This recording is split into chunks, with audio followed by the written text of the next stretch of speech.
All right, so tonight we're in Jude, our third lesson in the book of Jude. The main point of the book is to contend earnestly for the faith, which we saw in verse 3. We saw in verse 3 the need for that earnest contention of the faith that was delivered. The reason why this was so necessary was there were heretical people who Jude said had crept in unnoticed.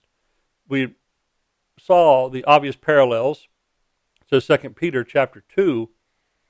It's the same people, it's the same warnings given here in Jude as Peter did, but Peter had said that those people were going to come.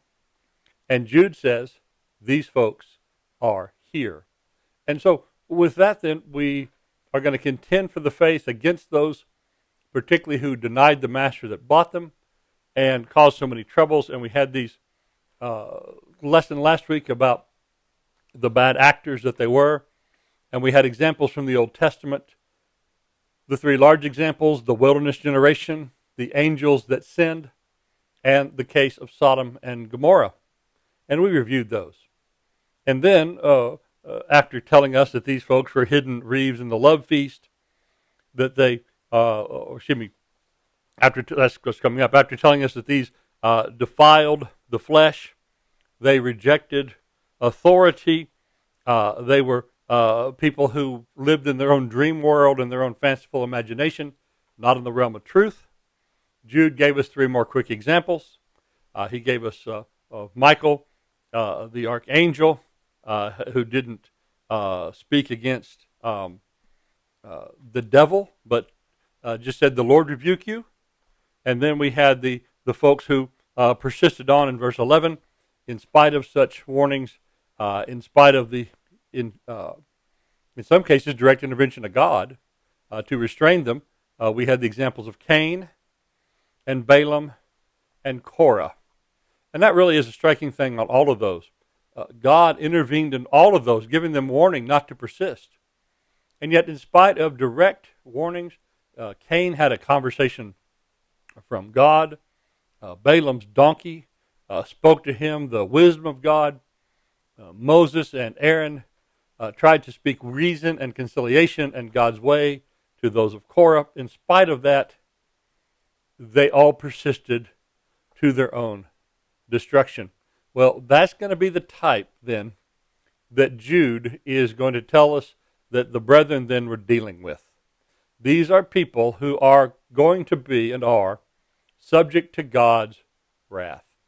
So these are not some folks just slightly mistaken. These are not some folks who are out of step by ignorance. These are not folks who are in disorder by carelessness. These are folks who have stepped away from the revelation and way of God like these before. So verse 12 to verse 16 is our study. Let's read that text. These men are those who are hidden reeves in your love feast when they feast on you without fear, caring for themselves, clouds without water, carried along by the winds, autumn trees without fruit, doubly dead, uprooted, wild waves of the sea, casting up their own shame like foam, wandering stars, for whom the black darkness has been reserved forever. And about these also Enoch, in the seventh generation from Adam, prophesied, saying, Behold, the Lord came with many thousands of his holy ones to execute judgment upon all, and to convict the ungodly of all their ungodly deeds, which they've done in an ungodly way, and of all the harsh things which ungodly sinners have spoken against him. These are grumblers, finding fault, following their own lust. They speak arrogantly. They flatter people for the sake of gaining an advantage. So these are a despicable lot.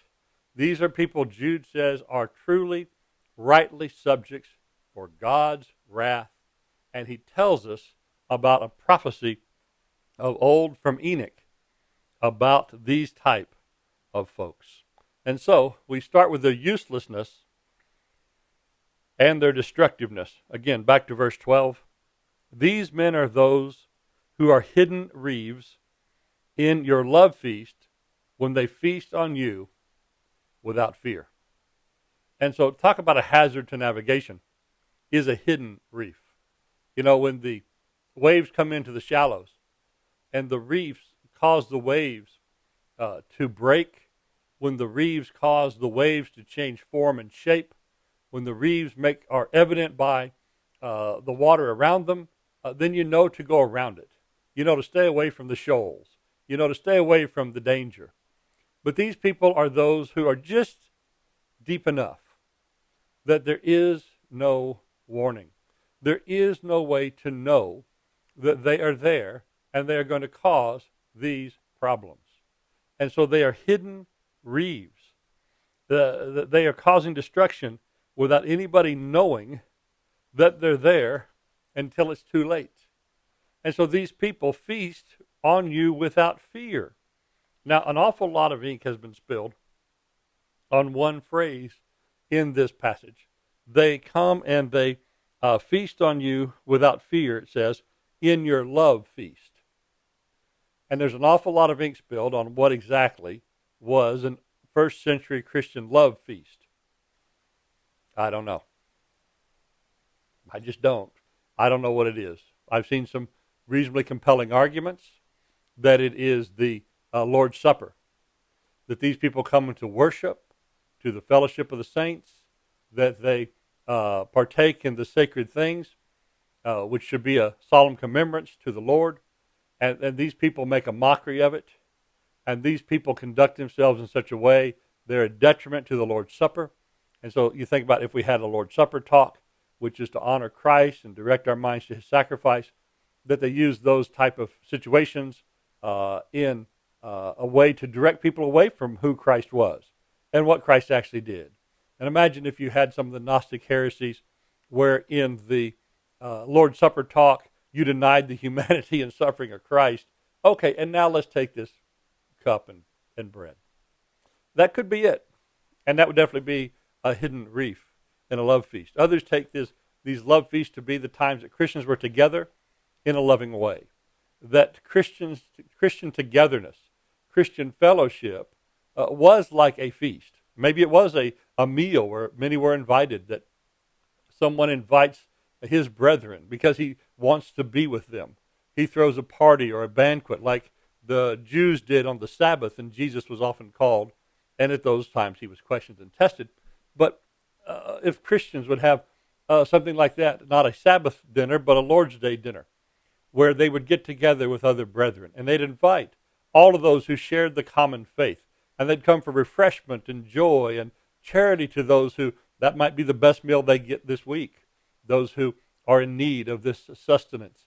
And then here are these people wrecking it, causing problems. Here are people causing disturbances at this charitable and loving gathering of Christians. And I can see how that might be the love feast that these fellows also wreck. I can think of some other ways, and other ways have been presented as to what these love feasts might be. I couldn't guarantee any of them. Those two seem to be the most sound and logical to me as suppositions. But the Christians are coming together in love, and these guys are coming in as destructive. That is clear from the text. And so think about the skunk who comes to the wedding shower. That's what these people really are. Think about the uninvited guest, the party crasher, the unwelcome one, destructive, and they don't care. They're happy to do it. They come, it says, without fear, caring only for themselves. Doesn't matter what you're there for. They're there for their agenda. Doesn't matter about the love you want to share. They've come in some way to mess it up and to show that they're in some way superior, to get something out of it. And so Jude makes a comparison or two or three to nature. He said they're clouds without waters, carried along by the wind. Well, imagine the promise of the cloud in a parched country. The cloud just blows by. You know, I've lived a number of times in drought in my life.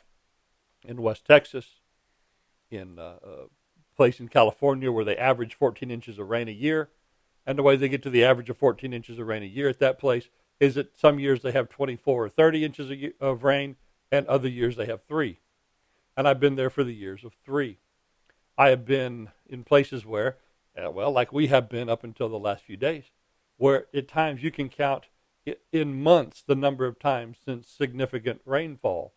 And when those numbers of months get to double digits and more, then you really want the rain. And so on these days when we're looking for rain and hoping for rain, and we see the cloud approach, we're so happy. But then the cloud goes on by. We almost wish the cloud hadn't showed up at all. At least on a clear day, we knew what we were dealing with. On a cloudy day, on a day that appeared to be one that might have the promise of a bit of a shower, we could only be disappointed. These folks are the disappointing clouds in the time of need. These folks are useless. Proverbs talks about this. It says, like clouds and wind without rain is a man who boasts in his gifts falsely. They're boasters, we know. They're arrogant. They speak out arrogant words. And so here they puff up themselves, and you think, well, if somebody was this gifted, if somebody was this knowledgeable, if we had somebody in our fellowship that was all that these guys pretended to be, what a blessing that would be to all of us. We could all get something out of it. We could all learn from them. We could all be encouraged by them, but no. No, we get nothing. Next, they're like a tree in the fall that doesn't produce any fruit. Now, y'all have heard at times of my continuing saga of no pecans. Actually, I won't say it's no pecans. 3 years ago, it was a single-digit number of pecans out of my pecan tree. 2 years ago, it was a larger number of single digits of pecans from my pecan tree. And last year, once again, it was a lower number of single-digit number of pecans from my pecan tree. Now, I'm still holding out hope. Last year was a terrible year for all pecans, even the great and fruitful trees of the orchards did nothing. And when all the leaves were finally off, I saw more than a double-digit number, not by a lot, but I saw more than a double-digit number of empty husk in the tree. So at least a pecan had tried to grow there. Now, I didn't get it. I don't know if it didn't produce, it was an empty husk, that does happen, or if it was the squirrels. They got there before I did because they're a little bit more diligent about being in my front yard than I am. But there's hope that I have for the future, partly because I know that's a good variety of tree, and partly because I trust the people who sold me that tree, although I may not give them an endorsement until I actually get my pecans, so I won't name the name of the place. But it's still a young tree, and it's been in some bad conditions. One day I expect to go out there and get tired of picking up pecans. That is my faith in my pecan tree. These guys, though, are like the fruitless tree, but not the young one. The one that should be mature. The one that should produce. The one that should do something. Jesus spoke a parable in Matthew 21. In Matthew 21, he cursed a fig tree that didn't produce. Jesus at another time spoke a parable about a tree that wasn't producing, and they decided to fertilize it and water it and give it all the treatment it could to get it to be fruitful. But Jesus said, ultimately, you know the tree by its fruit. My wife, judging by the fruit of my pecan tree, doesn't have near as much confidence as I have in it. She says it hasn't produced anything yet. I said, just give it time. But what if you had something that didn't produce fruit, especially didn't produce good fruit? Here it is. Then this is an autumn tree without fruit. And then Jude, in the next part, he amplifies it all the more. He said it's doubly dead and uprooted. It's a dead tree that's no longer in the ground. Now, I have hope for my tree because it keeps getting bigger.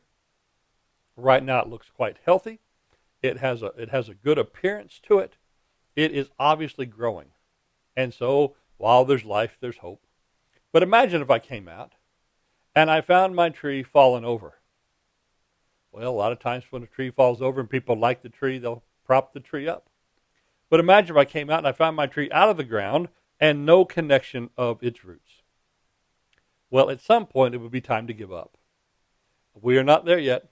No, we're not there yet at my house with my pecan tree.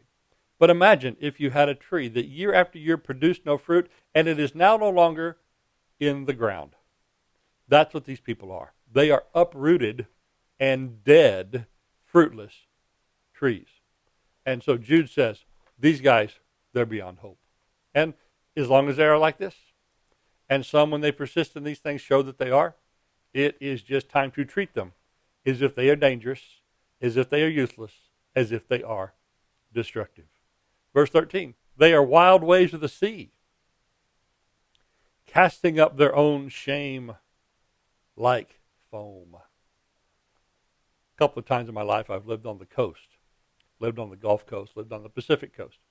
And after a big storm, and actually on the Gulf Coast saw some big storms come in, was down near the beach when it happened. You'd see these big waves come crashing. And in Galveston, where I lived, Galveston County, we were so glad the folks on the island had a seawall. And standing on the seawall and watching those waves come in was awesome. It was awe-inspiring. It was a little bit unnerving and not something I'd want to do for hours and hours, especially if my house was nearby. But these are waves like that. Now, when the waves come in like that, the waves of the sea, the storm waves come in, it produces foam. And I've seen foam left all over the beach. And sometimes you can find online where this has been extraordinary and the whole thing is covered with foam. Well, that foam is just useless. And also that foam usually has in it all the debris of the sea. Today it's all the pollution and all the things get wrapped up.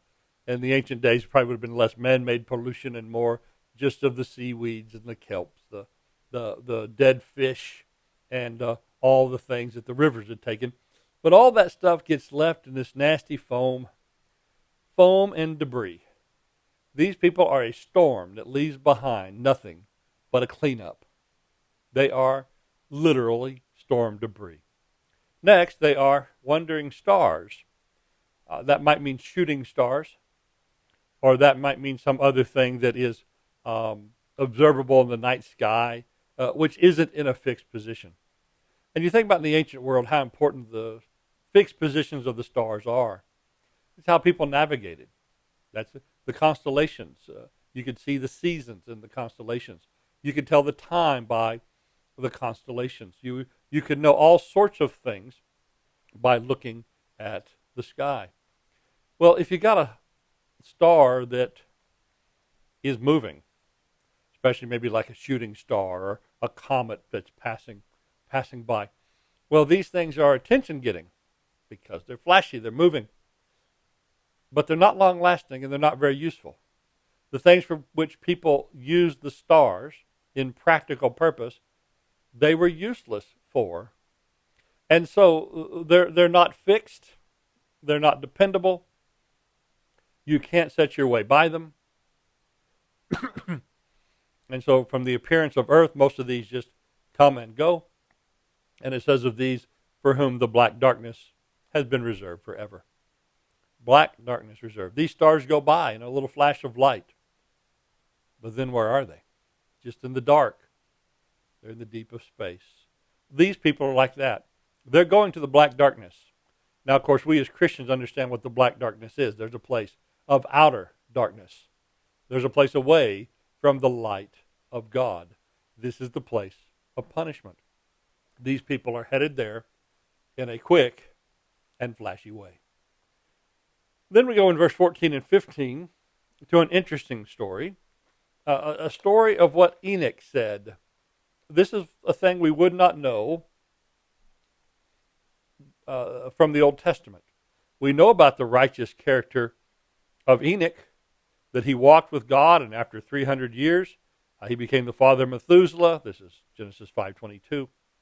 All of his days together were 365 years, that he walked with God, and then he was not, for God took him. The Hebrew writer says, to tell us explicitly, yes, we did read that right. By faith he was taken up so that he would not see death, and he was not found because God took him up. He obtained witness before being taken up that he was pleasing to God. So here was one of the most pleasing to God of all people ever. Only two men have ever been taken directly by God to heaven and spared death. They did not have to go through the disembodiment of the soul leaving the body. They did not have the spirit depart from their flesh. God took them whole. God took them entire. And what standing he must have had before God, the pleasing nature of his life and his conduct must have been extraordinary. Only Elijah joins him in that honor. Well, this man, it says, prophesied.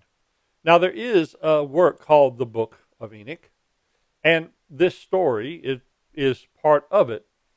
We're actually not completely sure if that book is before the New Testament times or after. Might be before. It might have been a thing that was passed down among the Jews and written in that book. And this would not be an endorsement of the entirety of that book, but maybe that book had a few things that were true and useful in it. In that way, I think about maybe some of the things of the Apocrypha written before the New Testament times, honored and regarded by the Jews as special books, but they didn't put them in their scripture. It might be that some of the things, particularly in the very good history that is First Maccabees, it might be that some of those things are true, and that might have been something that could have been cited by New Testament writers had they chosen to do that. But they did not. But if they had chosen to do that, it wouldn't certify or would not authenticate. Did I say that word right? Authenticate, maybe. It did not prove the authenticity of the entirety of the work, especially as we get it from later editions, but only of this story. In any case, it may also be that the Book of Enoch got that story from the inspired record here. In any case, we have Jude telling us by inspiration a bit about Enoch. Well, Enoch, and it said that he is the seventh generation from Adam, and you count up the genealogies in Genesis 5, Adam, Seth, Enos, Canaan, Mahalalel, Jared, Enoch, Methuselah, Lamech, Noah. You have the same number of generations as we do in the book of Genesis. I think this is a pretty strong indication that the inspired writer here took the book of Genesis at a face value reading, at least as far as the number of generations. And if you can believe that, well then, like I think Jude did, you can believe the rest. But that righteous man now has a prophecy recorded. He is recorded as saying, "Behold, the Lord came with many thousands of his holy ones to execute judgment upon all, to convict all the ungodly of all their ungodly deeds which they've done in an ungodly way, and the harsh things that ungodly sinners have spoken against him." I get the feeling that our faithful forefather Enoch did not like the ungodly. God, notice how many times it's in this. God came with thousands of holy ones. I think we could only take that, or should most likely take that as being the angels. So this is a judgment of which God came with thousands of holy ones. Could be he marshaled thousands of saints in some kind of judgment battle or thing like that. God often did come in judgment through armies.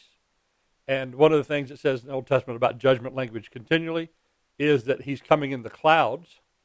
I think maybe we misunderstand that. I don't think that means he's coming on the thunderstorm or coming in the cloud, that's 10,000 or 20,000 feet in the air. But when mass armies moved in this part of the world, just imagine the cloud of dust they kicked up. And oftentimes that'd be the first thing you know, that this massive group is coming at you, the cloud that they caused behind them. And I think that's probably the coming in the clouds. It's the clouds of armies. It's the cloud of invasion. And so it might be that imagery here of the thousands of holy ones, or it might be the angels. The Lord came to convict all the ungodly of their ungodly deeds. So whichever judgment it was and however he came, it was for this purpose, so that the ungodly would be convicted. The ungodly did ungodly deeds in an ungodly way. Well, it's hard to righteously do ungodly deeds, right? And so there's the godly, there's the saints. They're with the Lord. They're coming in judgment. They're going to be victorious. There's the ungodly, the irreverent, the profane, the ones not following God. They did ungodly things, it says, and harsh things. They did harsh things, and they spoke against him. When people speak against God, they will mistreat their fellow man. These people were abusive. These people were harsh. These people were ungodly. These people were profane. And God came to get them. Now, it's given in past tense that Enoch prophesied that this would happen, and it's given in past tense. This could be about any number of judgments of God. Could be about him judging those angels that sinned. It's already been mentioned in this book, and those holy ones are angels. It could be any number of judgments of God coming. The day of the Lord is common judgment language throughout the Old Testament.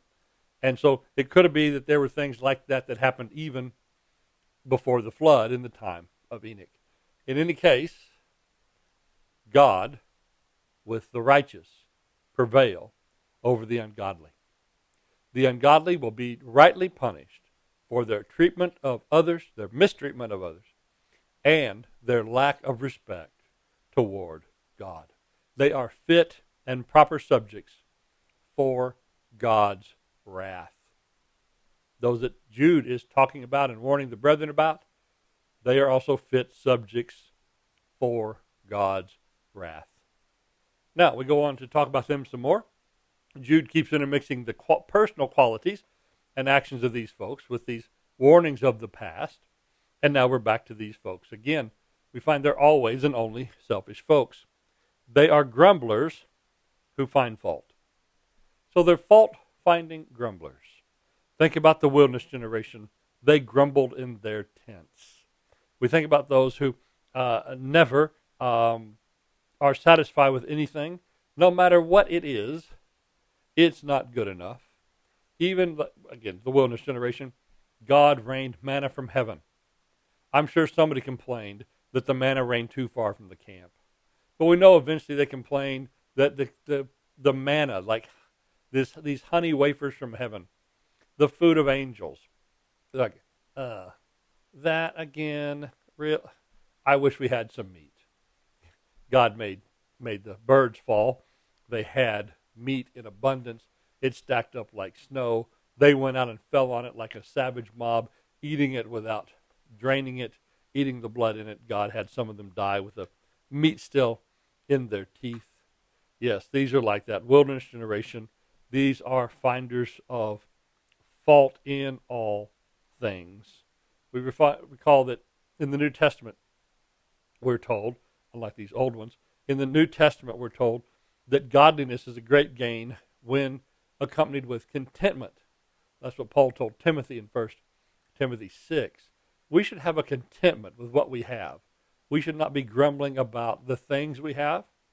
We should not be grumbling and finding fault with the people that God has placed in our lives, the leadership that God has given us in various aspects of life. We should be content with what God has given. These, though, they're not satisfied with anything because, as it says in going on, verse 16, they are following after their own lust. Their lust is the thing, what they want.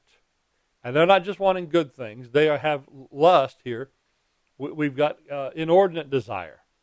We've got desire for good things that are out of control and out of proportion. We've got desire for things that are wrong and improper. That's the two ways in the scriptures we can have lust. It starts with the idea of an earnest desire. That's where lust starts. But it's a desire then that gets out of control. It's like in James 1 when temptation comes. It's inflamed. It carries one away. These folks are carried away in their desires, selfish desires, and so they speak arrogantly. They speak arrogantly, and they flatter for the sake of gaining an advantage. Well, here at least they finally said something nice about other folks,